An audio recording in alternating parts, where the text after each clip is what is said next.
love come to you like the sound of equipment being thrown from a moving van, the sound of dead cell phones and oil rigs, the sound of empty parking lots and school buses. They love to live and live to love. Ladies and gentlemen, Jesus Children of America, the White Stripes.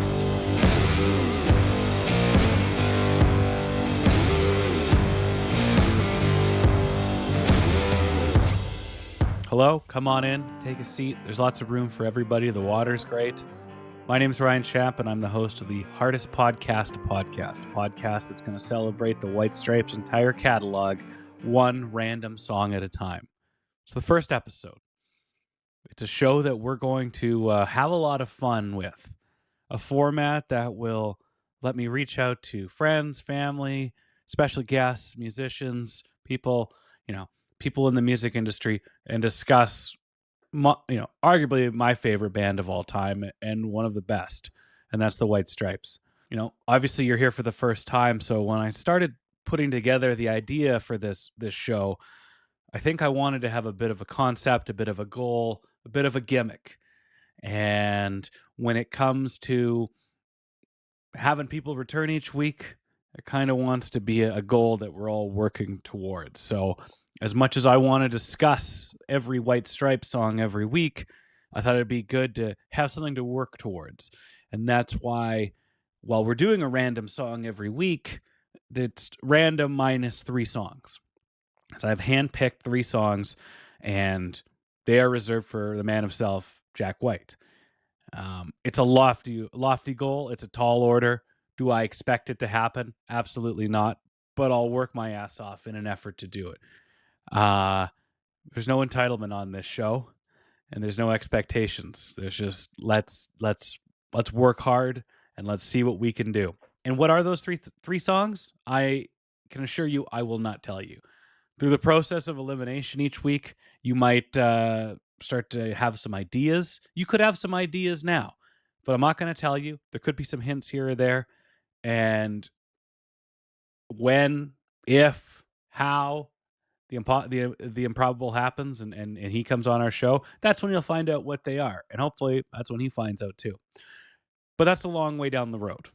And right now, this journey is about word of mouth, checking out this show, sharing it with music lovers and fans of the White Stripes, and making this show and this platform reach as many music fans as possible.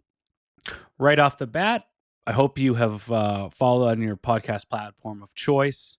Rate and review it if you like the show. Podcasters say that all the time. I'm going to try to say it as little as possible. And I'd love to hear your thoughts on the first episode. So feel free to drop me a line, hardestpod@gmail.com. I'll read them all. I'll get back to everyone. And I'd love to hear what you thought of this show, what you thought of the guest, and what you thought of what we're doing here. Let me hear it. Let her rip. The inaugural guest on the Hardest Podcast a podcast is the lead singer of a fantastic band called Hotel Mira. Their new album, Pity Party, is out now. They are a fabulous rock band that just toured all across the United States. They're good boys. Buy their records if you can. That's something that Jack White would always say during White Stripes gigs when he was giving a nod to the opener. So let's get into this.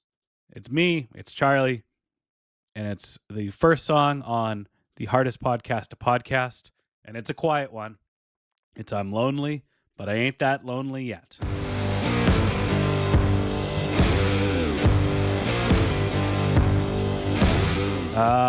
Man, this is the first time I get to do this. Our guest this week, the lead singer of the fantastic band Hotel Mira, new album, A Pity Party, out now. It's tremendous. I hear it a lot. Charlie Kerr, thank you for joining us this week. Thank you from the bottom of my heart for having me.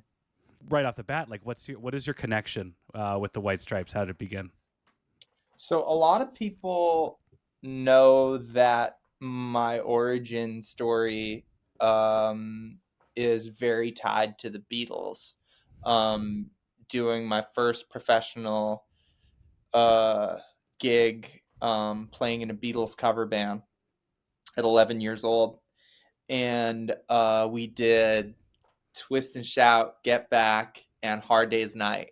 So Of you have to course. imagine 11 years old to 13 years old, just a band of kids doing all these sort of like lighthearted Beatles songs, and the audience ate it up, and all of a sudden I had a purpose because I was a really shy, strange kid.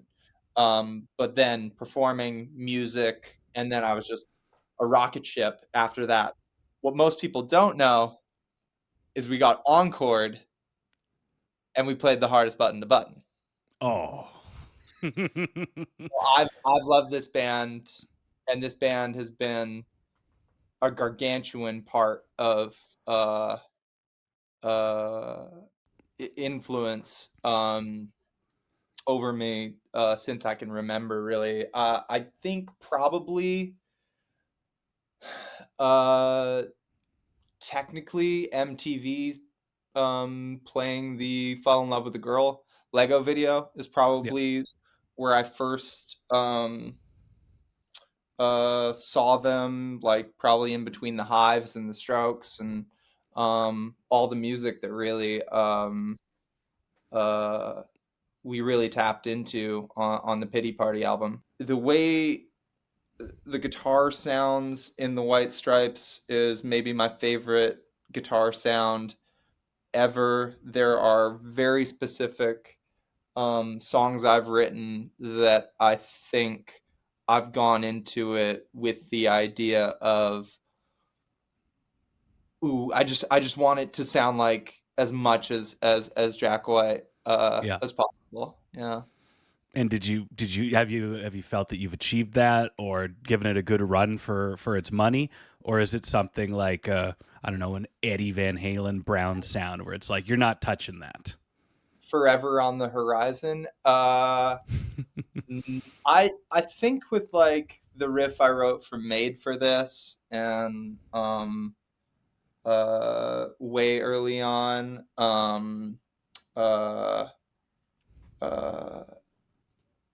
Trojan Horse, and Bully for You, and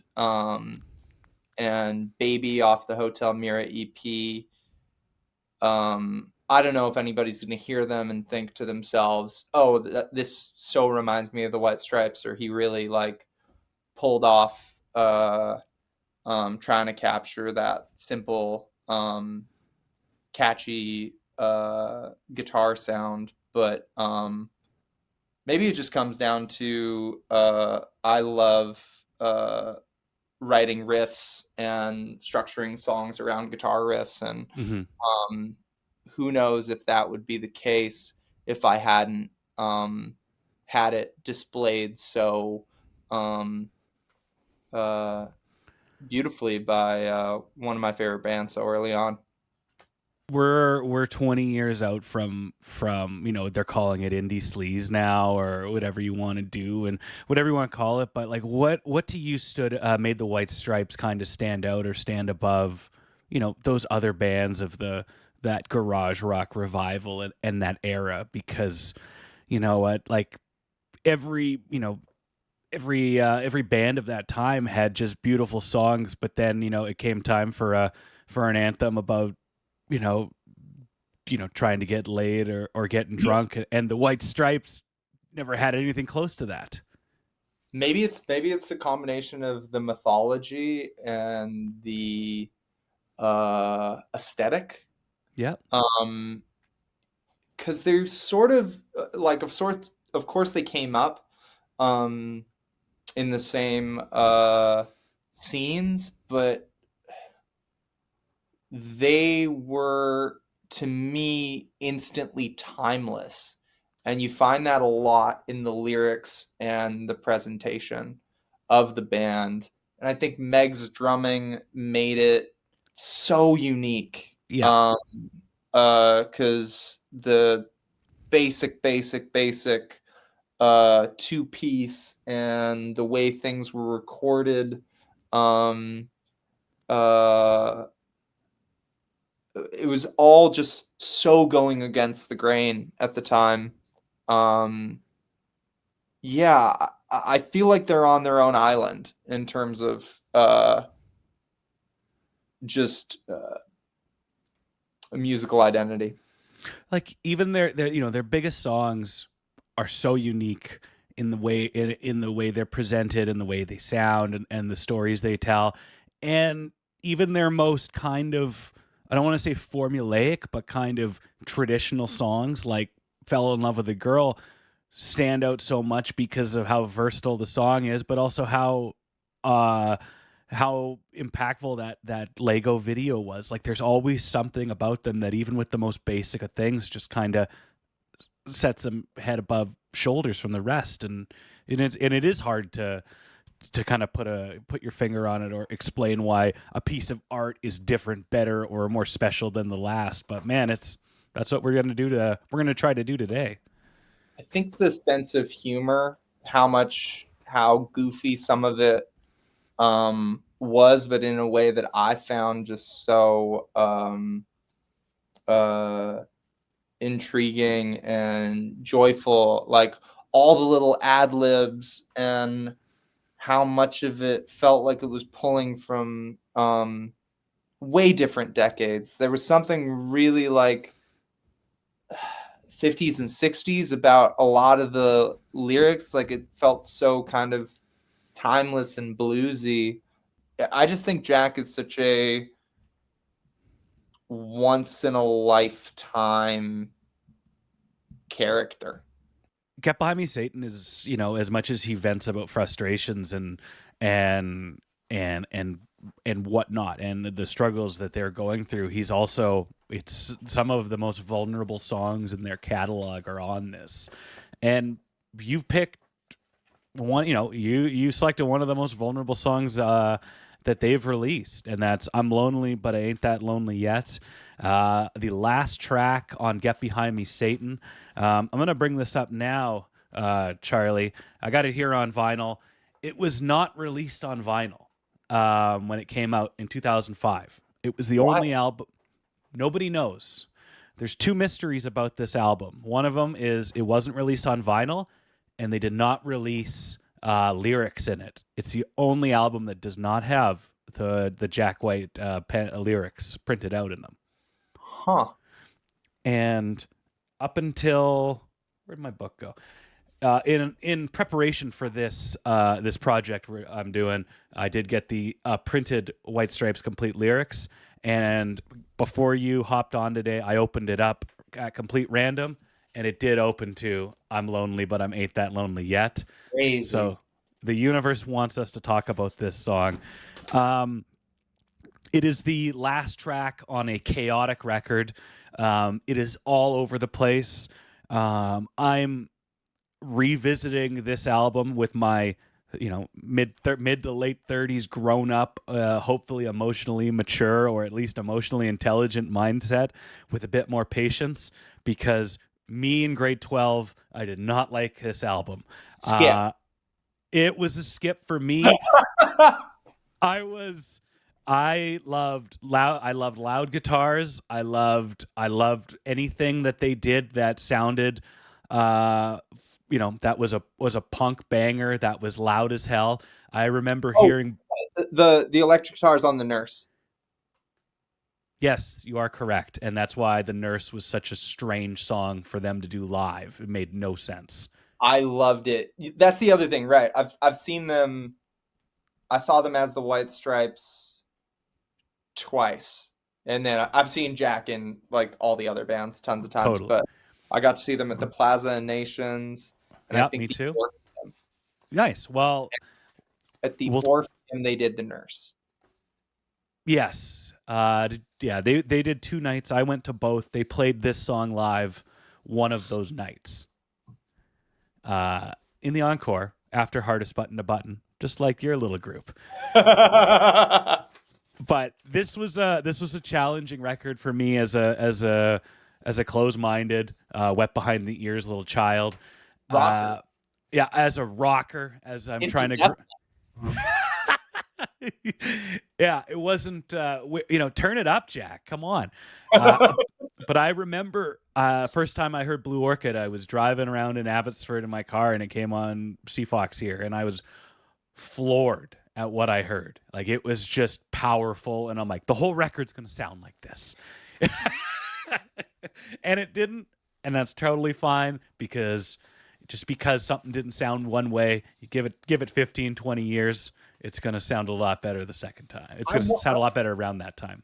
I'm thinking out loud. I think it's my favorite, actually, because I like a lot of the songs off Icky Thump, but I think I'd just rather listen to Get Behind Me, Satan, and then obviously Elephant's a masterpiece, but like, yeah, maybe I'm drawn to just the lyrics on Get Behind Me, Satan, and the storytelling, in a way that I was just so into it. But you're bringing up an interesting thing, which is like, it's a weird record for me to be so obsessed with.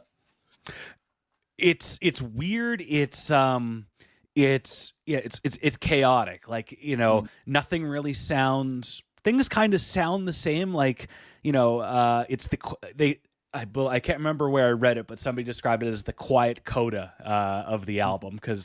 And it's true, because if you look at the last side of the record it's a double album, it goes from Little Ghost into Red Rain into I'm Lonely But I Ain't That Lonely Yet. Like, part of me would think, oh, this song's too long, but if I just listen to Red Rain, I kind of need a cigarette break to kind of come down from that and get back to baseline for this song. Like, it's chaotic, so to have a record, Little Ghost mandolin song about, like, again, this sort of like cartoony fun song about falling in love with a ghost, but like not metaphor. Like, I did not expect a specter when I shook her and I really shook a glove. Like, it's such a goofball for to be. It reminds. I love the Who in a similar way, where I think the Who and the White Stripes are fun in they share some DNA in that sense. Theatrical, maybe. Absolutely. They can get goofy one song, and then they can melt your face, and kind of go back and forth. And then there's Squeezebox, which is one of the most enjoyable, goofy yet rocking tracks of all time, that I gotta say is a Schaap family heirloom. That is a important song in my upbringing. Oh yeah. Let's talk about this track. For me personally, one thing that when I gravitated to the White Stripes as a kid, it was, like, you believed in the duo. You knew that Jack was, he did it all. He did the work, but you knew that Meg was the magic. Meg made it special. Meg kept him cool. Meg kept the solos shorter. Meg is the cool one of the two. Her record collection is famously much, much larger than Jack's. So I didn't, me looking back, I never wanted Meg to get left behind. And so these songs in this album kind of startled me, because I was worried that, Jack's just going to do it himself. And you had Ugly As I Seem on this album, which barely, I think she plays bongos or some drum, but it kind of sounds like Jack doing it himself on that acoustic guitar. But then this song, she's just hanging out. And when they play it live, she's just sitting there. I mean, I hope she's having a cigarette, but she probably, I don't remember her smoking on stage. So I got startled by this song, that it was just, Jack is, I love Jack White, but you both of us fell in love with the White Stripes, the group. And this song was the kind of the first one that made me realize that he's not too good for it, but he's going to spread his wings and do something else. Yeah. Yeah. I guess there's sort of a like,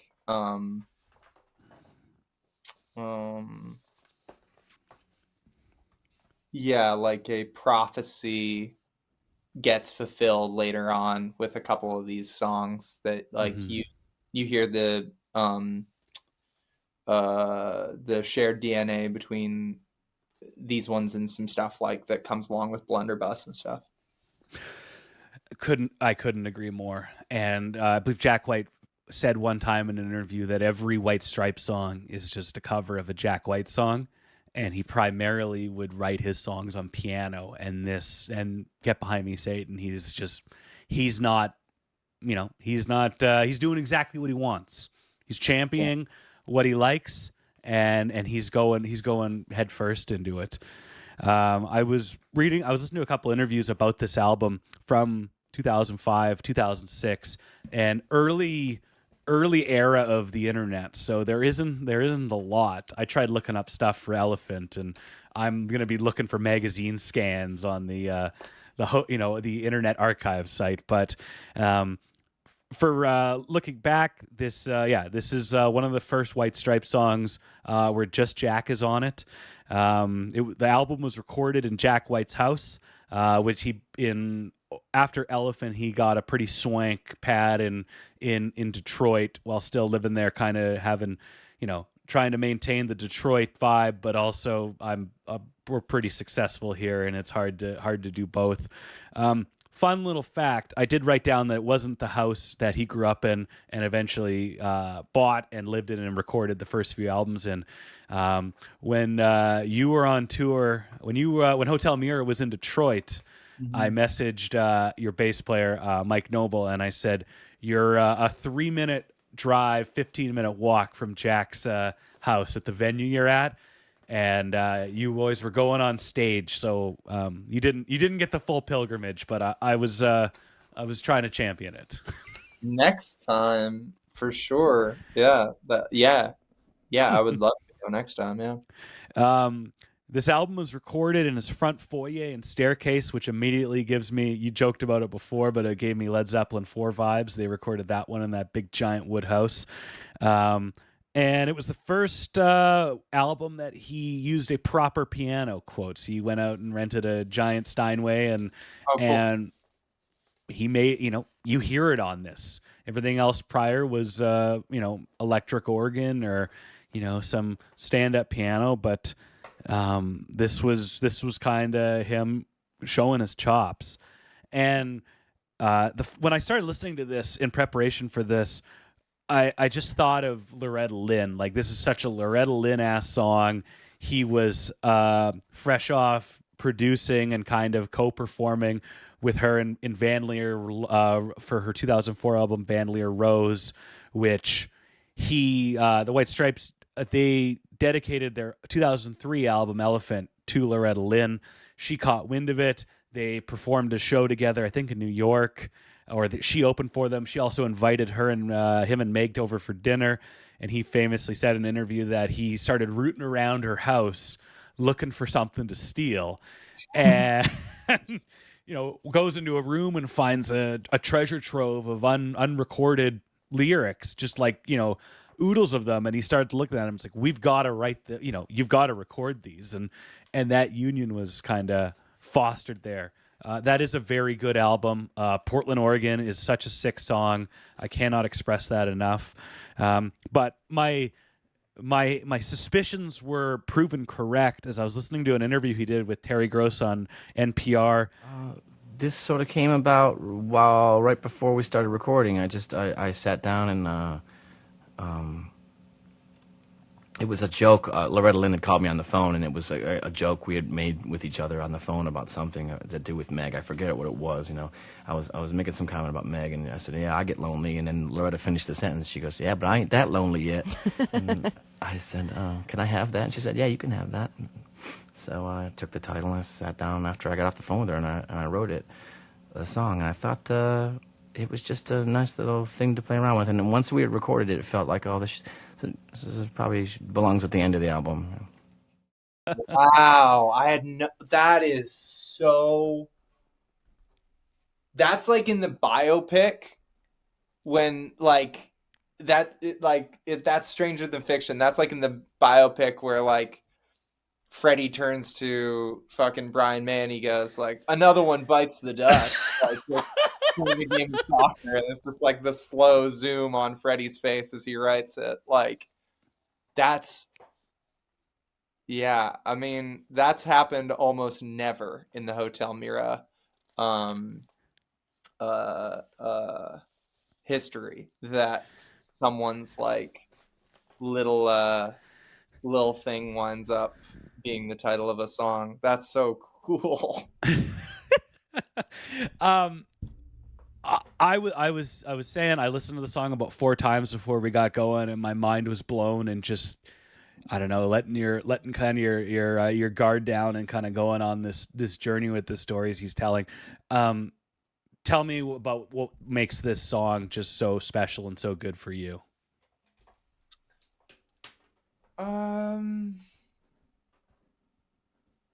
I don't know how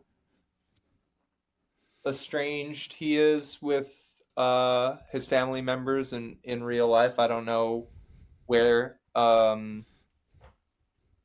fact or fiction sort of happens there, but I if I'm listening to it and I close my eyes, I see every image that he conjures lyric by lyric. I see the mother with all her pets. I see the plane he's thinking about getting on. I see the biblical almost final verse about getting baptized. It's such a funny song to me as well. Like, you know, sometimes I want to call you and I feel like a pest. And she's homely and she's cranky and her hair's in a net. Like, it's one of those songs that feels like it wasn't written. It just appeared one day and it's been there forever, and it feels like almost like a standard to me. It's like it's like 3 chords.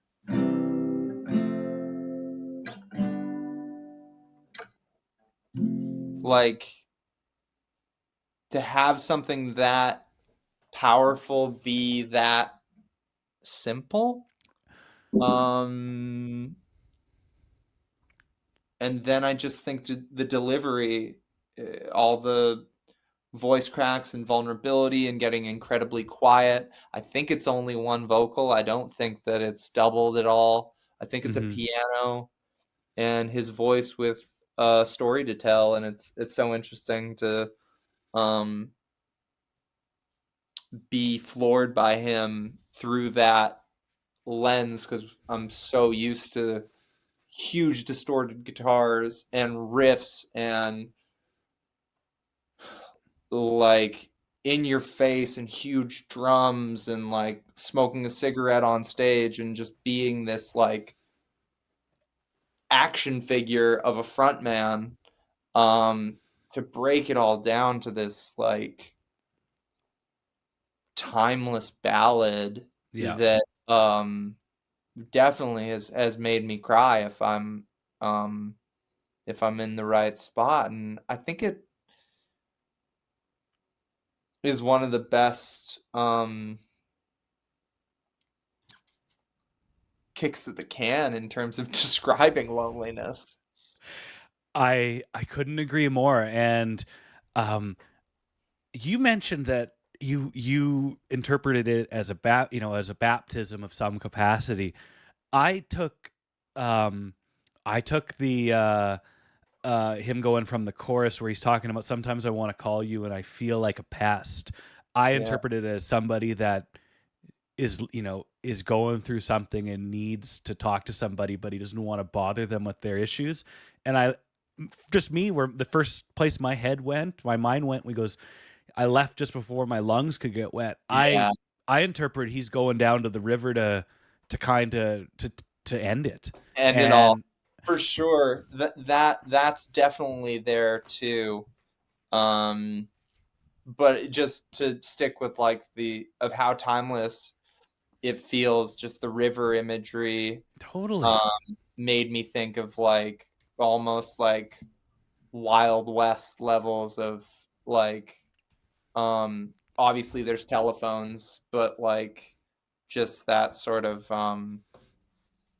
old-timey thing of going down to the river to get yourself right. But I mean, it's very possible that it's about both. Well, and that's the beautiful thing about him is these lyrics were always left to interpretation. And he goes to the bottom. He has his moment at the river. Hell, it could have been both.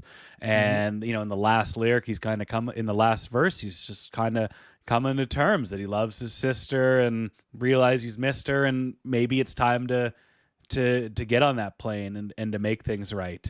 So this song hit me a lot of ways today, and I'm so glad I just kind of left myself with it and just experienced it. And you said it's one of the best kick at the cans at loneliness, at describing and depicting loneliness. And man, this song sounds like it could have been released and recorded in the 50s or yesterday. And he writes the perfect, like, I roll over in bed looking for someone to touch. There's a girl that I know, but don't ask for much. And like, we've all been in that spot where we're looking for more, and we've got an option. There's somebody that can help get you there, but you just, that's not what I need right now.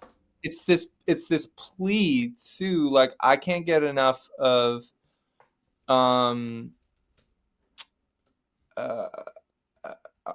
are you my friend when I need one? I need someone to be one. I'll take anybody I can get.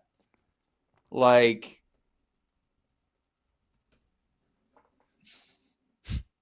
there's the narrator of this song, like, you could sort of like judge really harshly and sort of point out that he's not saying the nicest things about any of these people. But I think you can also just hear the desperation in needing a friend, and saying it out loud. Maybe there's like some maybe it's like the other side of the coin of, I can tell that we are gonna be friends. Just very childlike, very, very, very purely earnest. This is what I'm feeling, and really not beating around the bush. Well, you say it's like, well, you could kind of question the motives of the narrator, and saying they're not saying the nicest things about these people, but they ain't saying the nicest things about themselves either. Like, it's not he's not that high and mighty right now. No.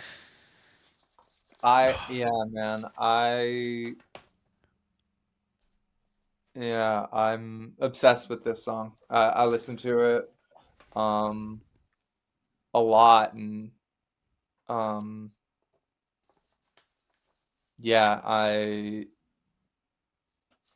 I just think it's really special. To me, it's strange that it's not one of the like tentpole songs that everybody knows and loves by them. I think, like, kind of going down this journey in the humble beginnings so far, like, there's a lot of songs I'm coming across going, why isn't this a tempo song? Why isn't this higher up in the streams? Because like, it's a special band, and they showed that, and they told those stories in just like the most unique ways, and two completely different types of songs will kind of make you feel that same way. It's just so special. And I think that just speaking to the White Stripes again, like, when my Beatles cover band dissolved, I was fired for wanting to write my own songs. I think that's sort of how it went on. Of course. Any creative differences between 11 to 13-year-olds. I was whatever, I guess 13 by the time that wrapped up. And my brother was 15 and he played drums, and almost by necessity, nobody else, I wasn't very talented, so nobody else really wanted to sort of collaborate with me. But he was willing to, so pretty soon me and my brother were a two-piece of guitar and drums and vocals, and playing the Railway Club and writing songs, and I got to make my first recordings with that setup. And again, it's like, I'm not sure I would have been drawn towards being a two-piece that focused on songwriting without the influence of the White Stripes. And then from there, like, I got to build up my chops and then start sort of other bands. But there was something about locking in with my brother and writing songs with that very, very simple arrangement and structure in mind. And I love that, because before the White Stripes kind of became successful or notable, like, you would look at a guitar and you'd look at a band with a guitar and drums and just go, well, they're not complete. That's incomplete. That's not how you make music, just Right. because of preconceived notions. And because of the White Stripes, you're like, hey, you know what? We can focus on what we can focus on really well.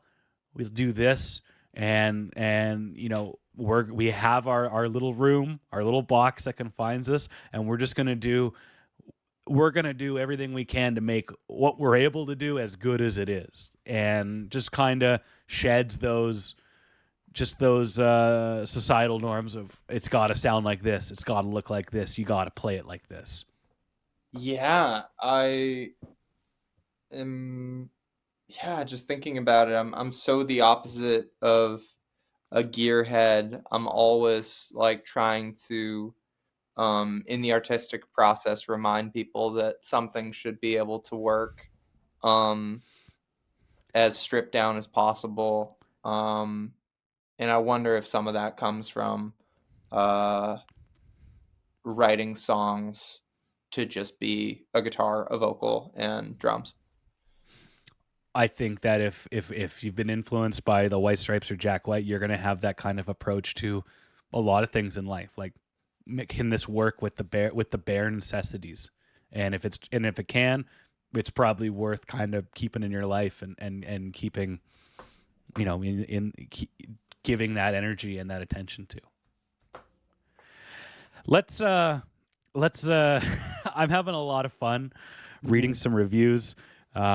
We're going to call this segment Big Little Room, Big Impact. We can talk about how this, the impact and the legacy that this song left in the White Stripes kind of time with us. Pitchfork. They Always were... good for a laugh. Charlie, you got to go. I literally read their review for Elephant last night, and I thought somebody hacked the page. The first paragraph was so ass backwards. What can you surmise it?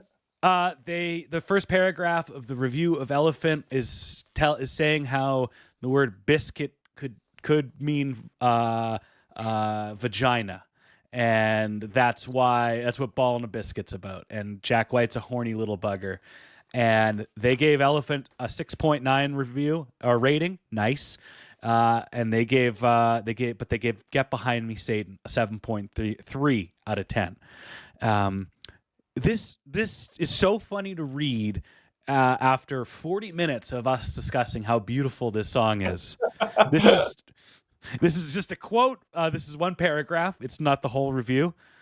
Other misfires include Forever for Her is Over for Me and I'm Lonely, but I Ain't That Lonely Yet. Two great titles that undoubtedly deserve better treatment than they're given here, and the mercifully brief Passive Manipulation, which again begs the suggestion that Meg not be allowed to sing lead. Which is so annoying. Like, I love when Meg sings In the Cold, Cold Night. Perfect. That's a beautiful song. Haunting. Getting to see that live was like so cool. It's true that we love one another. Like, I don't know, man. What a moronic take. I feel like 20-ish years removed, I'm going to spend a lot of episodes on this show just going, man, people were jerks to that poor woman who was just one of the most special musicians and one of the most special drummers of our era of all time. Yeah, the misogyny is strong there for sure. Oh yeah. Rolling Stone gave it a 4.5 out of 5. I think that seems a little more reasonable. And they say of this: for the grand finale, I'm lonely, but I ain't that lonely yet. Jack sits down at the piano, heists one of the oldest country melodies in the book, wails about missing his mama, and mulls over his romantic options. She's homely and she's cranky, and her hair's in a net. I'm lonely, but I ain't that lonely yet. That's pretty. That's a pretty simplified take, in my opinion. Yeah. God, man, it just feels like people miss out on the depth of the band, or maybe it's just something I connected to so young that I'm projecting all sorts of stuff onto it. But I really fucking feel something when I listen to the White Stripes. I think as I'm going back, they were still viewed as outcasts because of that they left things open to the interpretation. The brother sister thing, they didn't explain a lot. They let you, like, what do you think it is? Like, it's a full on art project, and that's what makes it so special. But in that world, in the 2000s, one of the most like kind of toxic eras of all time, anything that they did was kind of put under a microscope and be like, okay, well, what is, where are the holes here? What doesn't add up here? And they're looking for flaws in this because they're not the Killers. They're not My Chemical Romance or the Foo Fighters or whatever band was big back then. They chose to be different. They chose to be limited. So let's point those out and say, this isn't everything it could be. Yeah, I think I'm reminded of that same thing, just like the earnestness of like a kid from Detroit who used to be in taxidermy and loved the Beatles and loved the blues and picked up a guitar and went to the library to learn about all sorts of sort of aesthetic theories. And just heart on his sleeve the entire time, as far as I'm concerned. As much as like there was mystery and mystique, I do think that there was also a real target that was sort of painted on them for being I don't know, not slackers. Agreed. Everything about them was how excited and passionate and hardworking they seemed to be, and grateful and reverent, and they weren't really expressing too much in terms of like, yeah, who cares? We're the biggest band in the world. I'd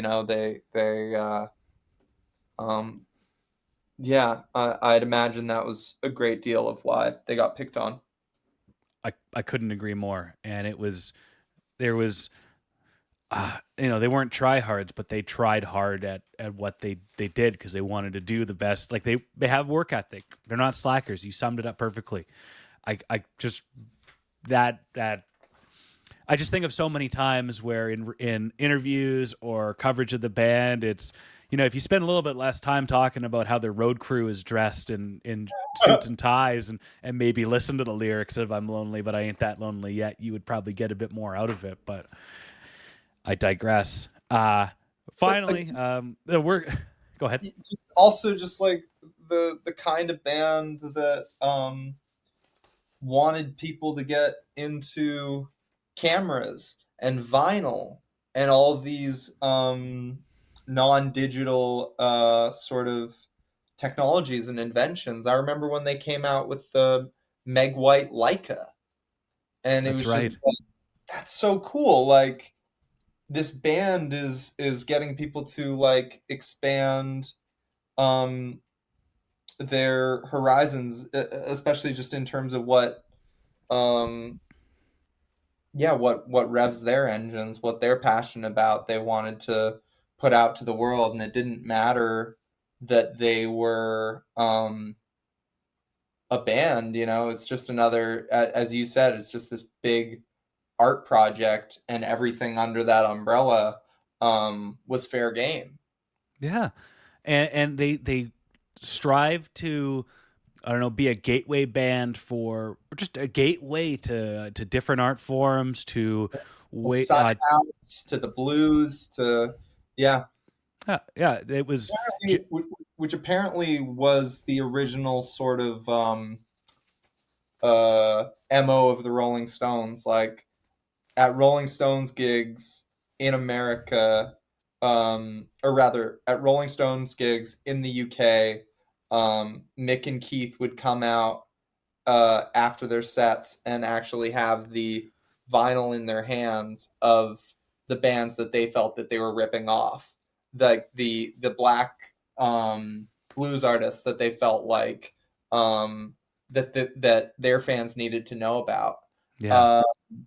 So that this idea of like being part of a big legacy and a big scene, like I love that about it too, where they're able to see where they are in history, in a way that a lot of bands I don't think do. No, a lot of bands don't kind of, I don't know, they might pay homage to, acts that inspired them, but they aren't really telling you which way to go, and you need to go invest time and resources into this because it's better than we are. Which is cool and shit. Like, the piss and vinegar of that I respect. Like, there should be some aspect, I think, of bands getting on the scene and sort of saying, oh, like, we don't need that dinosaur shit anymore. Like, we're the new hotness. We're the young blood. Like, let's get going. I respect that as well. Of course. But it's there's more than one way to skin a cat, and I really like the artists who whatever, without being just a pastiche, are able to point out what inspired them in the first place. I couldn't agree more. You got both ends of the spectrum work, and that's what makes rock and roll so special and just so incredible. Let's talk about live. This performance, this song's live history. The working title for this segment is Mega Beats and Live Treats. I don't know why I wrote that down, but we'll work on that. This song was only played 26 times live. It was all on the Get Behind Me Satan tour, and it included a performance on their second stop here in Vancouver at the Orpheum. They played it the second night in the encore, which was a bit longer on this tour, and they came out with the Hardest Button to Button and the tie-in to your live band, which I love. This song is quiet as hell, and when I was looking up performances of this and how it was perceived. Like the White Stripes at this time were, you were going there to mosh, to get silly, to kind of lose it. Like it was a loud rock and roll show. It was bombastic and chaotic. And then this song, they break out this song and just kind of everything comes to a screeching halt. So I was, for as many people in the audience that are like, this song is incredible, you have a lot more casual normies that are just there to hoot and holler. And I was curious how it would look, how it translated live back then. So I found this clip from the UK, and I wanted to get your opinion of just, have you been in a situation like this? So let me show you the clip really quick. I think I watched it last night. It's heartbreaking. It's like they're talking over.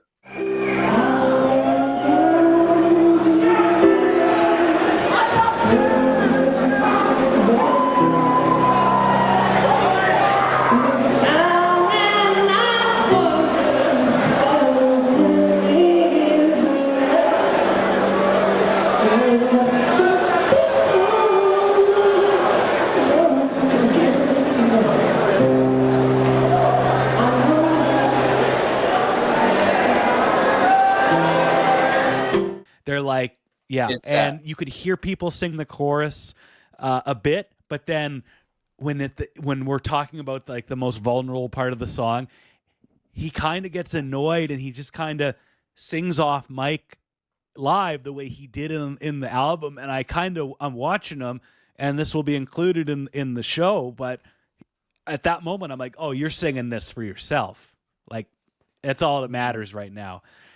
Have you been in a situation like that performing with Mira? Like I'm thinking of off the top of my head, isn't it a song for Daisy? Yeah. Yeah.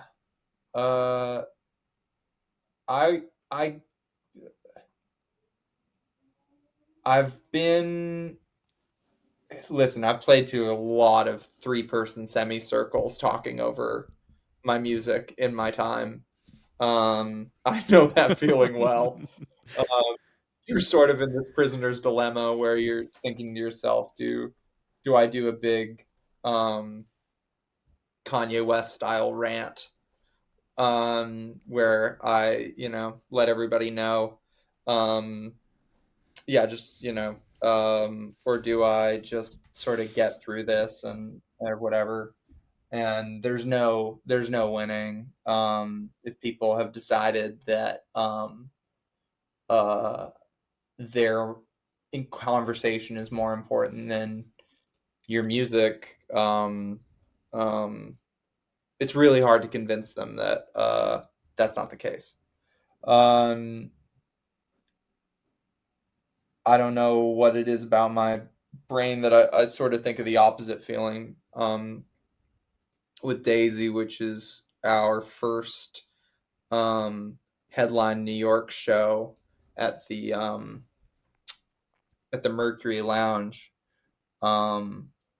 Going into Daisy and being able to hear a pin drop and having it be this gigantic sing along in this full room that I'd revered so much with all the artists that I've loved that have played there.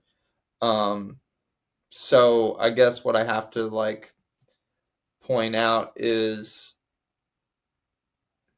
by being that annoying audience member that's just screaming to, go back to playing the hits, like "We Want to Party, Jack," whatever, you're robbing people of a sort of irreplaceable memory, which is getting to be vulnerable with 200 people at the same time. I couldn't agree more. And there's ways to emote and express how what music does to you, but just kind of being a shithead or a loudmouth or just looking for laughs, that's not how I don't respond to music that way. And it's just they're just Start your own band. Come Start on, your man. own band. Go do stand up. Fuck you. Like, do you really want attention that bad? of all the places, of all the avenues and all the forums you need it, it's here. Because I'm telling you right now, I never had the fucking impulse to heckle a performer because I perform. It's So any sort of need for attention, that itch is scratched. If the coolest you get to be is being at a concert and getting to have like 5 seconds where I don't know, like you don't feel like a loser because you make an artist trip up.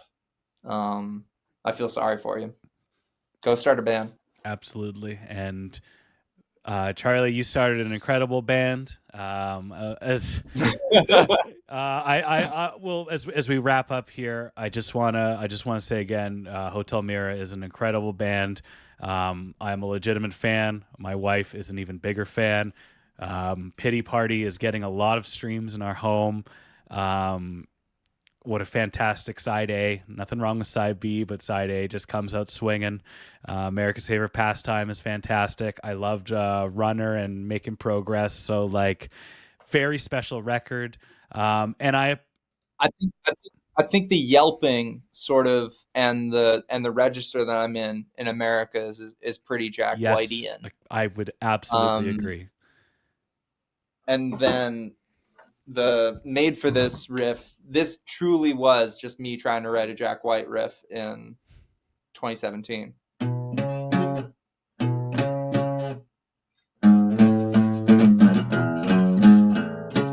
Just that, like, it's one there. string moving around. It's the blues. So yeah, that Made for This was this like ancient voice note on my phone that was like fully me trying to write a White Stripes thing, and either Kevy or Mike or somebody, I was just showing them it, and they're like, no, this could be something. Let's try and turn this into a full-blown song. But yeah, so yeah, I don't know the artist I'd be without growing up on the White Stripes. And I think it's also good that what they stood for was always really cool, and politically Jack to this day is still sort of coming out swinging when people are apolitical. Like he points out all the time what he believes in a really refreshing way to me. Yeah, it's not performative. It's him championing what he believes in and how he believes it, and it's it's done in a way not to, I don't know, like obviously, like, who cares if there's a divide, but it's just like it's there to, he's doing it to explain how special something is to him and how passionate he is about it. And it's not like, well, I'm gonna look really good if I say this, or I'm gonna look good if I say that person sucks. It's real as hell. Democracy included. He's like, he wants the world not to absolutely burn. And yeah, I don't know, I just have so much respect for him. There's so many bands and artists and stuff from that period of time that I've sort of like, my thinking they're cool has like just really waned. Sure. As they've aged. And with Jack, I'm just always willing to see, like, okay, where's this going? What is, yeah, there's still trust and benefit of the doubt, and it's like, no, he's cooking up something. He's got a track record. I had nothing to worry about. And it'll be he'll zag while others zig, man, and in really, really cool ways, and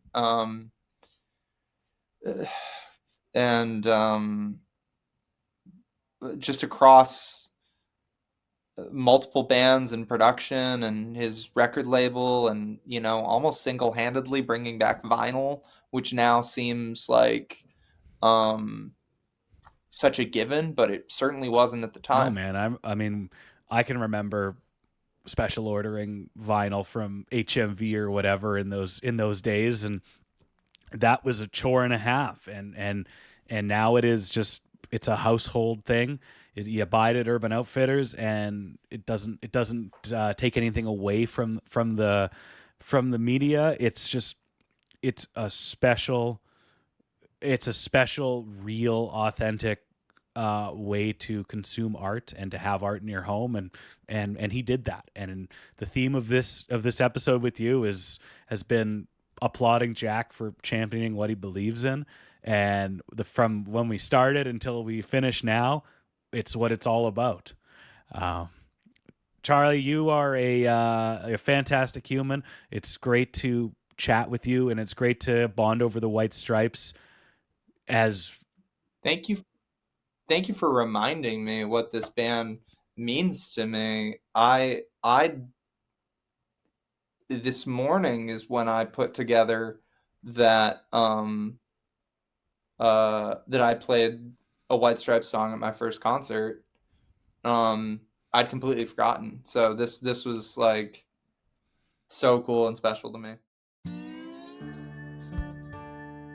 All right, first episode's in the books. I absolutely adored that conversation. I adore that human. Charlie Kerr is a lovely person. And it was great to connect on that level. What song is coming up next week? I know. I'm not going to tell you, but maybe if you have an idea, let me know at hardestpodtopod@gmail.com, or let me know what song you want to hear next, what song you are hoping to hear, and what song you are hoping to hear broken down and how you want it broken down. I'd love to hear your thoughts. Again, rate and review this podcast on your podcast platforms. Tell a friend, share it in the Instagram stories. Follow us on Instagram or Blue Sky at hardestpodtopod. And if you enjoyed the show, you like the endeavor, you can buy me a coffee. buymeacoffee.com/hardestpodtopod. This show is hosted and produced by Ryan Schaap, artwork by Catlin Likely, and Amanda Schultz is our intern. We'll see you next week on the Hardest Podcast to Podcast.